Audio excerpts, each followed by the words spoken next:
நீ சேராதே. அவர்கள் தங்கள் கோபத்தினாலே ஒரு புருஷனை கொன்று தங்கள் அகங்காரத்தினாலே அரண்களை நிர்மூலமாக்கினார்களே. பாருங்க, இன்னைக்கு லேவின்னு சொல்ற நம்மளை பெத்த தகப்பன் நம்மளை பத்தி ஒரு ஸ்டேட்மெண்ட் விடுறாரு பாருங்க. என்ன சொல்றாரு? எப்பா, அவன் பயங்கர கொடுமைக்காரன்பா, அவனோடலாம் ரகசியமா பேசி கூட செய்யாத, டக்குன்னு உன்னை கெடுத்துப்படுவான். அவன் வந்து கொடுமையின் கருவி, அவனுக்கு உடன்படாத, அவன்கிட்ட ஆலோசனை கேட்காத, அவன் தன்னை பயங்கர கோபக்காரன், அவன் கொலைகாரன், அரண்களை நிர்மூலமாக்குறவன், அகங்காரன். இவ்வளவு ஸ்டேட்மெண்ட் கொடுக்குறாரு அவங்க அப்பா. இப்படி அவர் சொல்றதுக்கு என்ன காரணம்னு நினைக்கிறீங்க? ஏன்னா ஆதியாகமம் 34 அந்த 2 பரிவாரங்கள் 4 மனைவி எல்லாரையும் கூட்டிட்டு அவர் வரும்போது சீகேம்ன்ற ஊருக்கு வர்றாரு. சீகேமின் பிரபு ஒருத்தர், அவருக்கு ஒரு பொம்பளை பிள்ளை இருக்கு, தீனால்னு ஒரு பொம்பளை பிள்ளை. இந்த 12 பேருக்கு ஒரு சகோதரி, அவன் ஒரு பொம்பளை பிள்ளை தான். அவன் வெளியில அப்படியே ஊர் சுத்தி பார்க்கறதுக்கு அப்படியே ரவுண்ட் அடிக்க போகும்போது அந்த சீகேமின் பிரபு ஒருத்தன் வந்து என்ன செய்யறான், அவளை கூட்டிட்டு போய் அவளை கெடுத்துறான். அப்போ வெளி வீட்டுக்கு தெரிஞ்சவொடனே பயங்கர கோபம். இப்போ அவர் யாக்கோபோ ஏற்கனவே அவங்க அண்ணனுக்கு பயந்து ஒரு மாதிரி தப்பித்தான் வந்து ஒரு மாதிரி கூடாரம் போட்டு இந்த ஊரில் இருக்கிறார். இங்கே இருக்கும்போது அமைதியாக வாழ்ந்துருவோம், அந்த இடத்துல அமைதியாக சண்டை சச்சரவு இல்லாமல் இருந்துருவோம் அப்படின்னு நினைக்கும் போது அவங்க வந்து என்ன செய்கிறாங்க, அவருக்கு யாருக்கு அந்த சீகேமில் உள்ள அந்த பிரபு இருக்காரே, அவருக்கு எடுத்தாரே, அவங்க உண்மையாக ரொம்ப நேசிக்கிறாங்க தீனால. எப்படியாவது அந்த பிள்ளையை கல்யாணம் பண்ணிக்கொள்ளணும் அப்படின்னு ஒரு யோசனையோட அவங்க அப்பா அவர்கிட்ட போய் சொல்லி அந்த பிரபுவுடைய அந்த சீகேமோட அப்பா எனக்கு இந்த பொண்ணை எனக்கு பேசி கல்யாணம் முடிச்சு வைங்கப்பா அப்படின்னு சொல்றாங்க. பொதுவாக இஸ்ரவேலர்கள் வெளி ஜாதிக்காரங்களோட அல்லது வெளி புற ஜாதியோட திருமண ஒப்பந்தம் செய்ய மாட்டாங்க. ஆனா அந்த பிள்ளை கெடுக்கப்பட்டுருச்சு. அப்ப அவங்க அப்பா பிரபு வந்து பரிவாரத்தோட வந்து கல்யாணம் பேசுனா இப்போ யாக்கோபுக்கு ஒரு தர்ம சங்கடம், எப்படா நம்ம வந்து செய்யறதுன்னு அவர் வந்து என்ன செய்யறது. அவங்க பிரபு கேட்குறாரு, நீங்கள் உங்களோட எங்கள் ஊரில் இருங்க, உங்களோட நிலங்களை தருவோம், ஆடு மாடுகளை தருவோம், நீங்கள் விளைச்சல் இருக்குது, எங்களோட சேர்ந்து கலந்து வாழுங்க, உங்கள் குமாரத்திகளை எங்கள்கிட்ட கல்யாணம் பண்ணுங்க, எங்களோட குமாரர்களுக்கு உங்களோட குமாரத்தையை நாங்கள் எடுக்கிறோம் அப்படின்னு சம்பந்தம் பேசி உறவு கொண்டாடி சந்தோஷமா மகிழ்ந்து களி கூர்ந்து சந்தோஷமா இருக்கிறாங்க, பார்க்குறாங்க. உண்மையாக சமாதானமான நிலையில தான் அவங்க வர்றாங்க. இப்போ அப்பாவுக்கு 2 பேரும் என்ன தெரியுமா ஆலோசனை சொல்றாங்க? அப்பா அண்ணனும் தம்பியும் யாரு? சிமியோனும் லேவியும். சிமியோன் வந்து சபைக்கு நிழல், லேவி வந்து ஊழியக்காரனுக்கு நிழல்.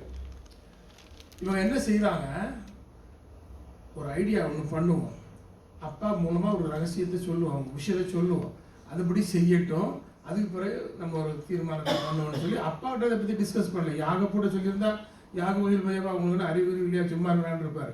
ரகசியமாக ஒரு ஆலோசனை பண்ணி என்ன சொல்கிறாங்க, அவங்க அப்பாட்ட போய், அப்பா நம்ம வந்து விருத்த சேதனம் பண்ணப்பட்டவங்க, ஸோ வந்து நீங்கள் போய் சொல்லுங்கள், இந்த ஊரில் உள்ள ஆண் மக்கள் எல்லாரும் எங்களோட அந்த இதுபடி ரூல்ஸ் படி நீங்கள் விருத்த சேதனம் பண்ணிட்டீங்களா இருந்தால் நாங்கள் வந்து உங்களோட சம்மந்தம் வச்சுக்கிறோம், கல்யாணம் பண்ணி தரோம், நீங்கள் அப்படி சொல்லுங்கள் அப்படின்னு சொல்றாங்க. அவரும் சரி அப்படின்னு சொல்லி, என்னப்பா அப்படி ஒரு ஐடியா சொல்றீங்களேன்னு போய் சரின்னு சொல்லிட்டார். விருத்த சேதனம் பண்ணுங்கடா, நான் உங்களுக்கு என் பொண்ணு அவங்களுக்கு ரொம்ப சந்தோஷம், பரவாயில்ல அதுக்கு என்னன்னு சொல்லி அந்த ஊர்ல உள்ள ஆண் மக்கள் அத்தனை பேரும் விருத்த சேதனம் பண்ணிட்டாங்க. விருத்த சேதனம் பண்ணா 3 நாள் உங்களுக்கு காய்ச்சல் வந்துருச்சு, ஜன்னி மாதிரி இருக்கும். இப்போ அவங்கள எடுத்து ஆயுதம் எடுத்து போராட முடியாது, போர் செய்ய முடியாது.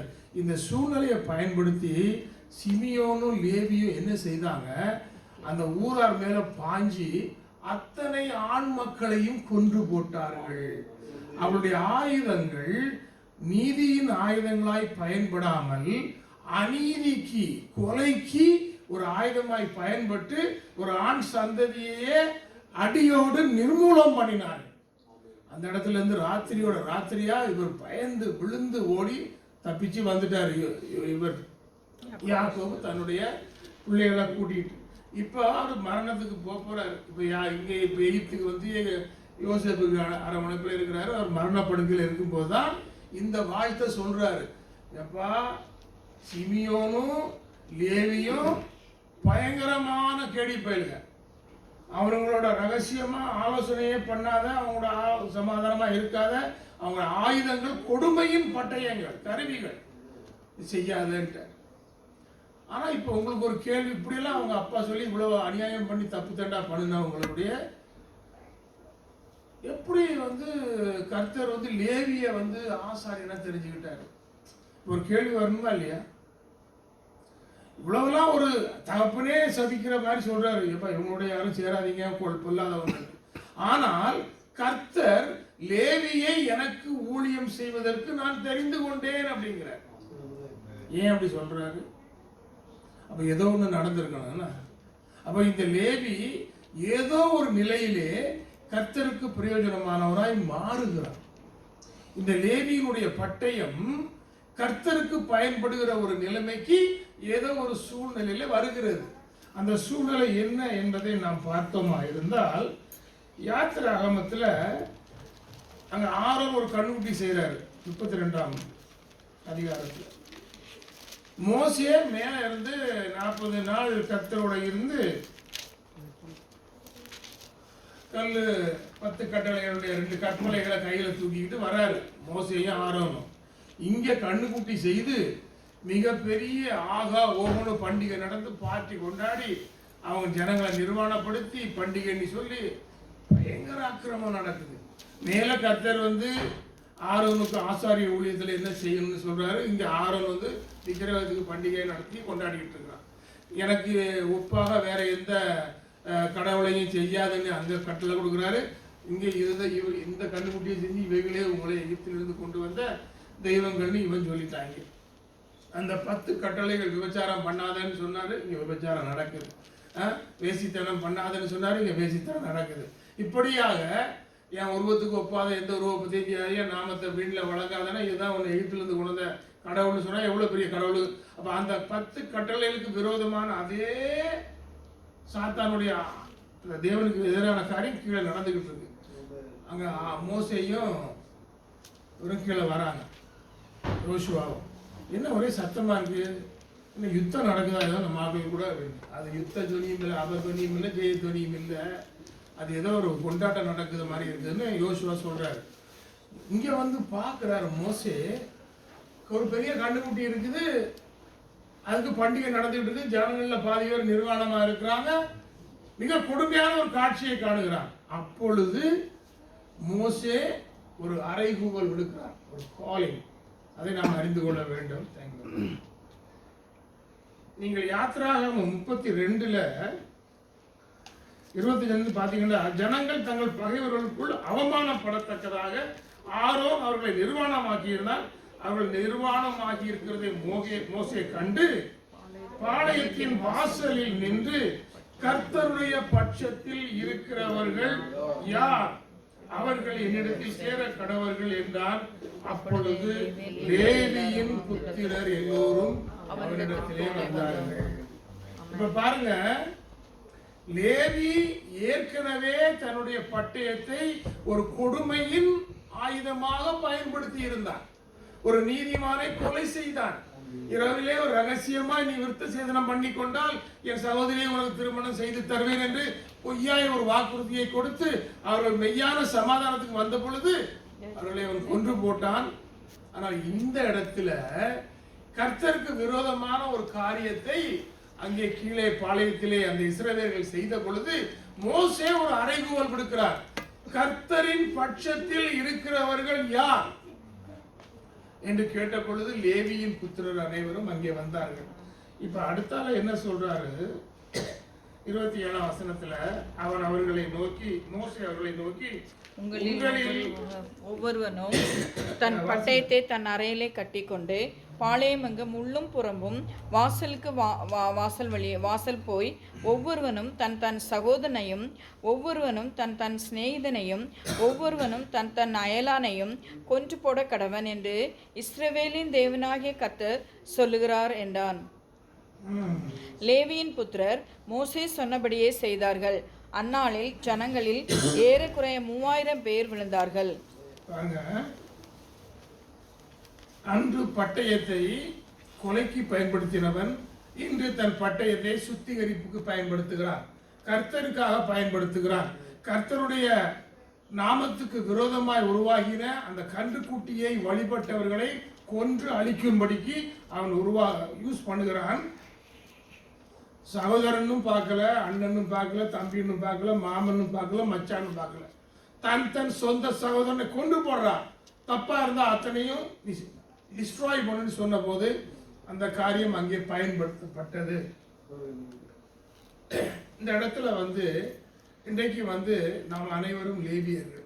எப்படி லேவியர்கள் என்றால், புதிய ஏற்பாட்டில் இந்த பட்டயங்களை பைபிள் எப்படி சொல்லுதுங்கிறத முதல்ல நீங்கள் தெரிஞ்சுக்கணும். இன்னைக்கு நீங்களாம் லேவியர்கள், நாங்கள் கர்த்தருக்கு ஊழியம் செய்கிறோம் என்று நாம் சொல்லுகிறோம். நாம் அனைவரும் அதை ப்ரொக்ளைம் பண்ணுகிறோம். கர்த்தருடைய வசனமே அப்படித்தான் சொல்லுகிறது. பிதாவே உங்களை ஆசாரியனாகத்தான் பார்க்கிறார். அப்படி என்றால் அந்த லேவி முதலிலே தன்னுடைய அவயவங்களை அல்லது பட்டயத்தை அநீதிக்கு ஒப்பு கொடுத்திருந்தான். பிறகு அவன் கர்த்தருக்கு ஒப்பு கொடுத்தான். அது நிழல். இப்ப பொருள், அதனுடைய பொருளை நம்ம கவனிக்கணும். அப்படியே ரோமர் புத்தகத்துக்கு வந்துருங்க. ரோமர் 6ஆம் அதிகாரத்தில்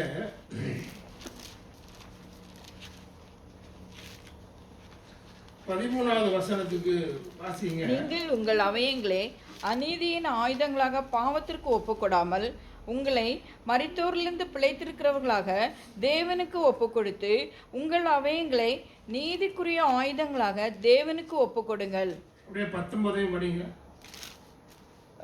உங்கள் மாம்ச பலவீனத்தின் நிமித்தம் மனுஷர் பேசுகிற பிரகாரமாய் பேசுகிறேன். அக்கிரமத்தை நடப்பிக்கும்படி முன்னே நீங்கள் உங்கள் அவயங்களை அசுத்தத்திற்கும் அக்கிரமத்திற்கும் அடிமைகளாக ஒப்பு கொடுத்தது போல இப்பொழுது பரிசுத்தமானதை நடப்பிக்கும்படி உங்கள் அவயங்களை நீதிக்கு அடிமைகளாக ஒப்பு கொடுங்கள். பாருங்க, இப்ப நாம முதல்ல ரட்சிக்கப்படுவதற்கு முன்பதாக நம்முடைய சரீரத்தில் இருந்த மொத்த அவயவங்களுமே பாவத்திற்காக பயன்படுத்தப்பட்டது, பாவம் செய்ய பயன்படுத்தப்பட்டது, பாவ நோக்கத்துக்காக பயன்படுத்தப்பட்டது.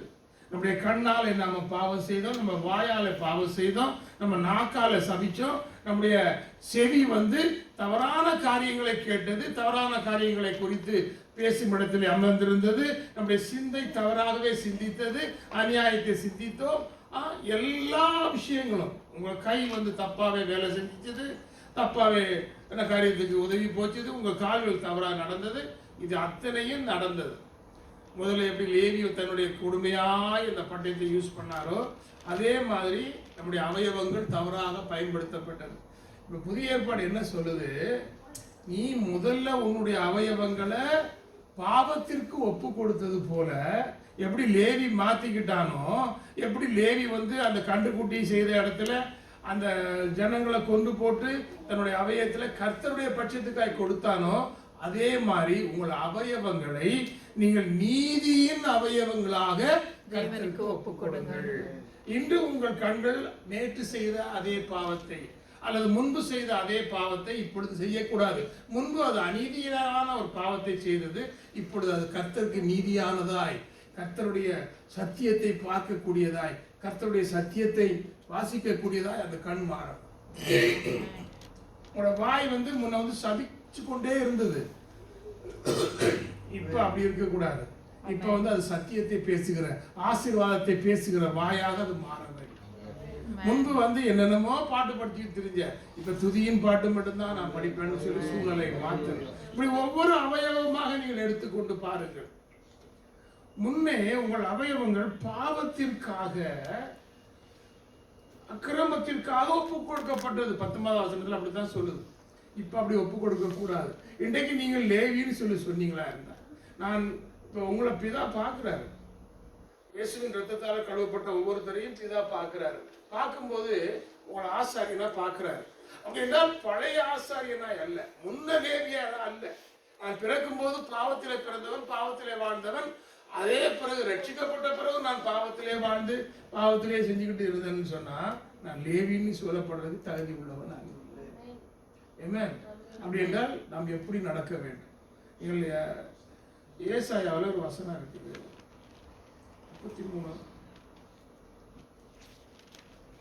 33ல 15ஆம் வசனத்தை 15 பார்த்தீங்கன்னா நீதியாய் நடந்து செம்மையானவைகள் நீதியாய் நடந்து செம்மையானவைகளை பேசி முதல்ல அப்படின்னா அநீதியா நடந்திருக்கிறீங்க. நடக்கிறன்னா கால் வச்சா நடப்பீங்க.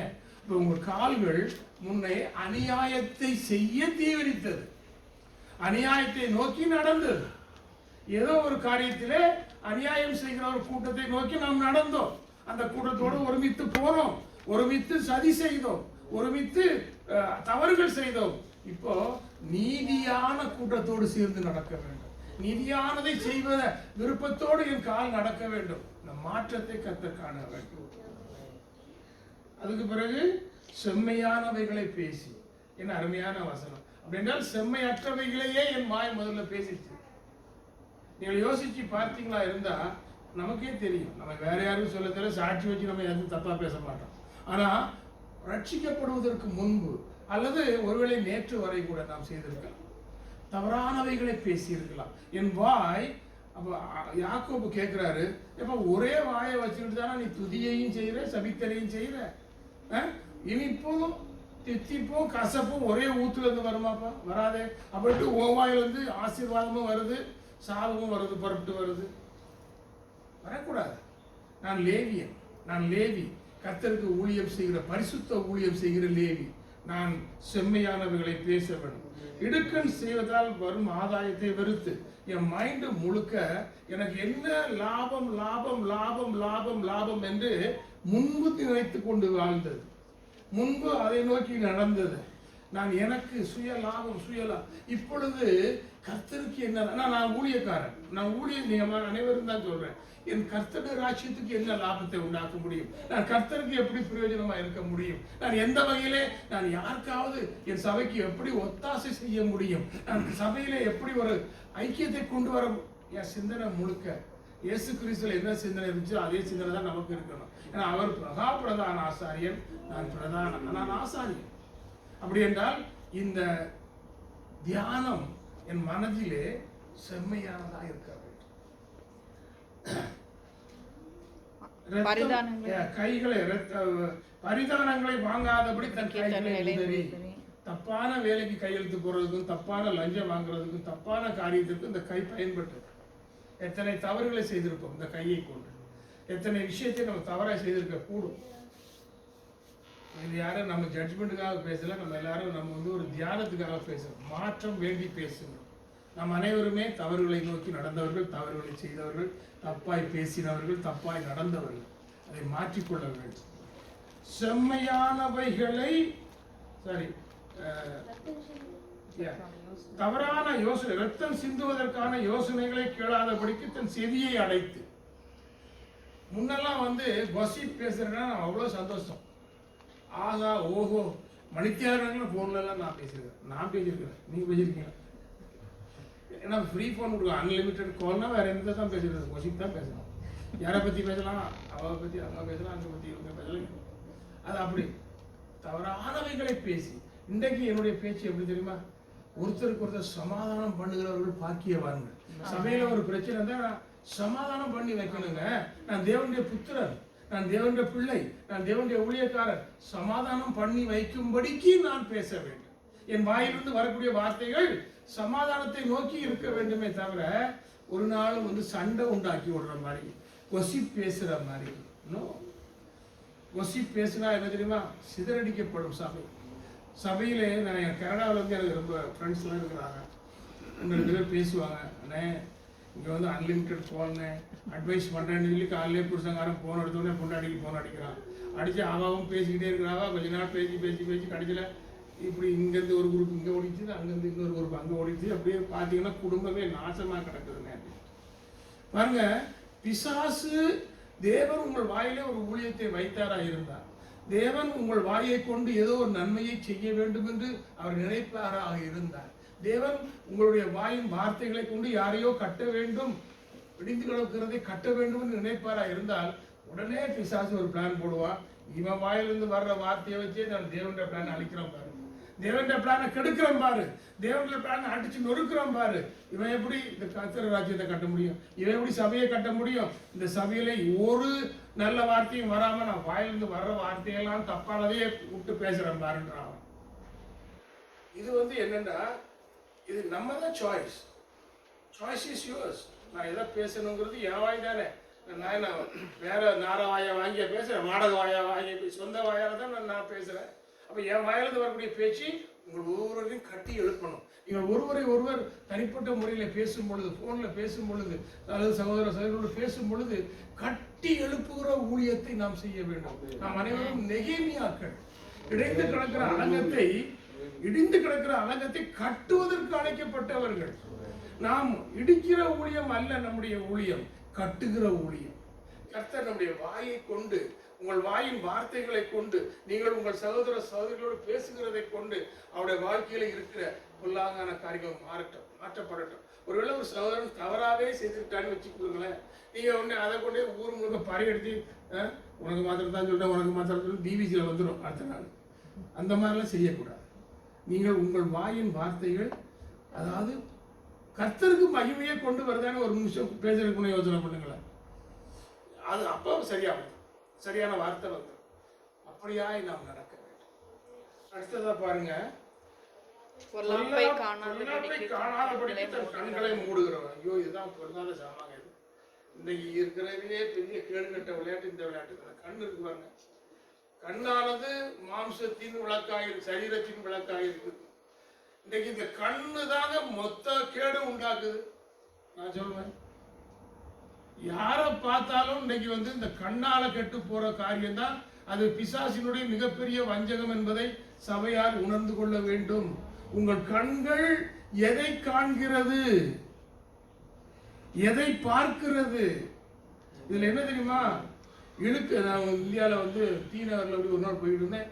இழுக்க இன்பம் இறுதி வரை அப்படின்னு போடுதான். இதனால இழுக்க சிகரெட் அடையாளம், இழுக்க இன்பம் இறுதி வரைன்னு போடுதான்.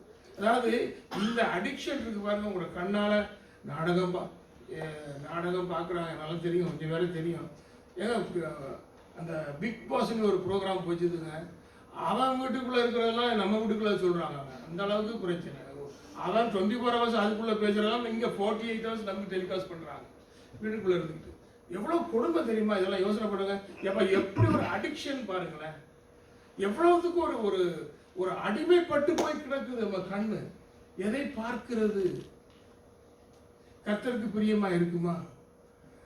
அவன் ஏசா கானானிய ஸ்திரியை திருமணம் செய்ததை கண்ட ஈசாக்குக்கு அவர்கள் மனநோவா இருந்தார்கள். அதாவது ஈசாக்கு அதை கண்ட போது, ஈசாக்கு கண்ணு பார்க்குது, ஏசா கானானிய ஸ்திரீ என்பது சபிக்கப்பட்டது. இந்த சாபத்திற்குரிய காரியங்களை நம்முடைய கண்கள் காணுகிற பொழுது ஈசாக்கு ஆகிய இயேசுக்கு அது மனநோவாயிருக்கும். அப்போ என் கண்களை கொண்டு நான் ஊழியம் செய்கிறேன். இந்த கண்ணை கொண்டு ஊழியம் செய்யறதுக்கு எவ்வளவு நல்ல விஷயங்கள் இருப்பாங்க. இந்த கண்ணை கொண்டு எத்தனை தரம் பைபிள் படிக்கிறோம், அதை முதல்ல யோசனை பண்ணுங்க. எவ்வளவு நேரம் நான் என்ன சொல்றேன், இந்த டிக்டாக்னு என் போன்ல ஒன்று இருக்குதுங்க. இந்த ஈராக் சண்டை வந்தாலும் வந்துச்சு. ஐயோ நியூஸ் நான் சாட்சியா சொல்றேன். நான் இதை குறித்து சின்ன தவறு தான் எனக்கு தெரியல. எல்லாம் சகோதர சகோதரர், அதாவது தவறு செய்கிறோன்றது ஆவியான எனக்கு உணர்த்துறாரு. இன்னும் உன் நேரம் நேற்று பாஸ்டர் எனக்கு ஜெபத்தை குறித்து நாங்கள் ஒரு விஷயத்த பேசலாம். ஜெப வாழ்வை என்பது இந்த உலகமே நமக்கு மறந்துடும். அந்த நிலைமைக்கு நம்ம போகும்போது தான் அந்த ஒரு மேன்மையான தரிசனங்கள், பரலோக தரிசனங்களை காண முடியும். ஆவியின் கண் திறக்கும். இந்த மாம்ச கண் மூடணும்னாரு. மாம்ச கண் எங்க மூடுது? மாம்ச கண் தான் இதுலேயே கலந்து மீச பார்த்துக்கிறாங்க, மூட மாட்டாங்க. உண்மையா நாங்கள் லேவியர்கள், லேவியர்கள் பழைய ஆயுதங்களை விற்றணும். அப்ப இப்ப ஒரு கேள்வியை மோசை நின்று கேட்ட மாதிரி, கர்த்தரின் பட்சம் நிற்கிறவர்கள் யார் அப்படின்னு கேட்டா, நீங்களாம் நான் நிக்கிறேன்னு சொல்லுவீங்களா? யார் கர்த்தரின் பட்சம் நிற்கிறவர்கள் யார்? ஆமே. அப்ப உங்களோட அவயவங்கள் பழைய அவயவங்களா இருக்கக்கூடாது. உங்களோட பட்டயங்கள் இனி பழைய பட்டயமா இருக்கக்கூடாது. இனி உங்களுடைய பட்டயங்கள் கர்த்தருக்கென்று பயன்படுகிற பட்டயங்கள். உங்களுடைய அவயவங்கள் ஒவ்வொன்றும் கர்த்தருக்கென்று பயன்படுகிற பட்டயங்களாய் மாறினால் பிதா பாப்பாரு, அடே நீ வெறும் டைட்டில் மட்டும் தான் கொடுத்த, லேவியரும் ஆசாரியன்னு சொல்லி உண்மையா அவன் ஊழியம் செய்யறான்டா, அவன் அவயத்தெல்லாம் கரெக்டாக ஒப்பு கொடுக்குறான், பரிசுத்தத்துக்கு ஒப்பு கொடுக்குறாரே அப்படின்னு பிதா மகிமைப்படுவார். குமாரனில் பிதா மகிமைப்படும்படி நீங்கள் அதிக கனிகளை கொடுப்பீர்கள். ஏமா பிதாவை மகிமைப்படுத்துறது குமாரன் மூலமா தான். குமாரன் மகிமைப்படும்படியா அதிக கனிகளை நம்ம தான் கொடுக்கணும். நம்முடைய உடல் உறுப்புகளை அவயவங்களை கொண்டு நம்ம அதை கொடுக்கலாம். ஏமேன். கர்த்தர் தாமே இந்த வசனங்களை நம்முடைய ஆசீர்வதிப்பாராக. அடுத்ததாக நம்முடைய மெயின் பிரசங்கர் வராரு. இது பார்ட் டைம் தான், ஃபுல் டைம் தான் வரப்போகுது.